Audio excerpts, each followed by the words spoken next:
in the event the Anivia shows up. There the Anivia is in mid. Cannon's getting surrounded. I start making my way over to him.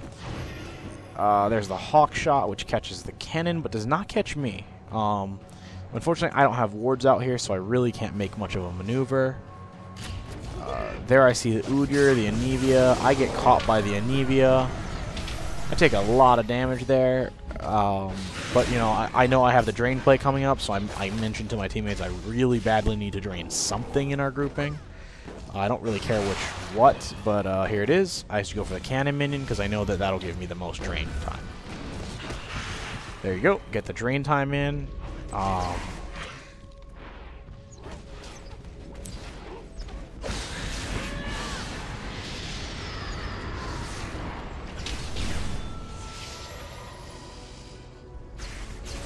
To be honest, this sort of setup doesn't really make sense to me. Our tank always seems to be way in the back when he really should be much more forward.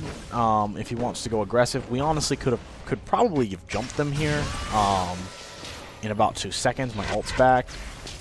We could really make a pretty serious play. Everyone's got their ults up, but as you can see, we just kind of waste a lot of time. So I just decided to leave because I realized that this isn't really going to happen.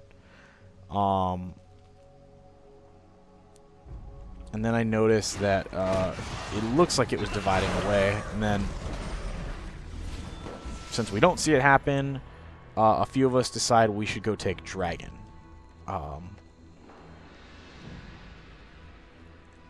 It's down. We realize that Udyr probably got it on the way back. Pretty much makes sense for us. We see Anivia.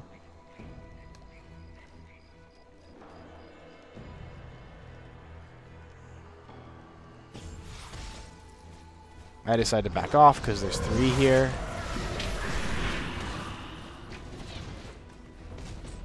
Two levels in my ult. This is where things get very, very interesting.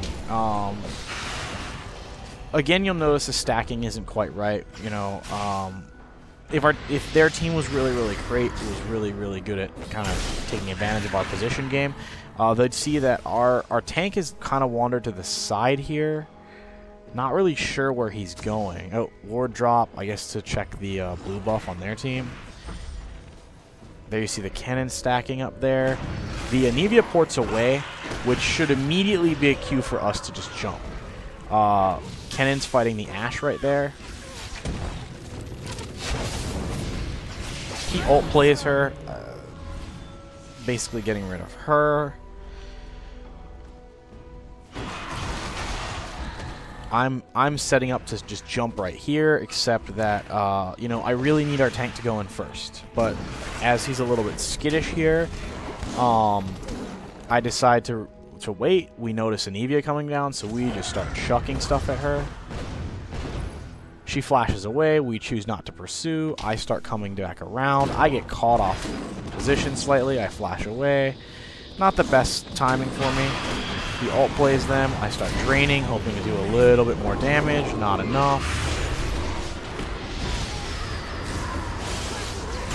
Unfortunately, everyone just kind of wandered into that fight after I wiped. Not really sure what was going on.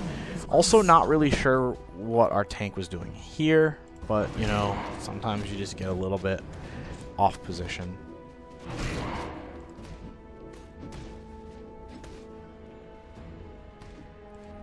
In general, right now, you know, we're not doing too bad. We're down 1 kill, but we're basically ripping through these guys.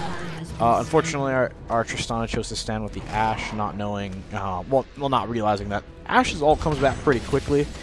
You got it down to about 30 seconds is really the best guess you can have as to when it'll be back. And that's usually pretty high on the guesses.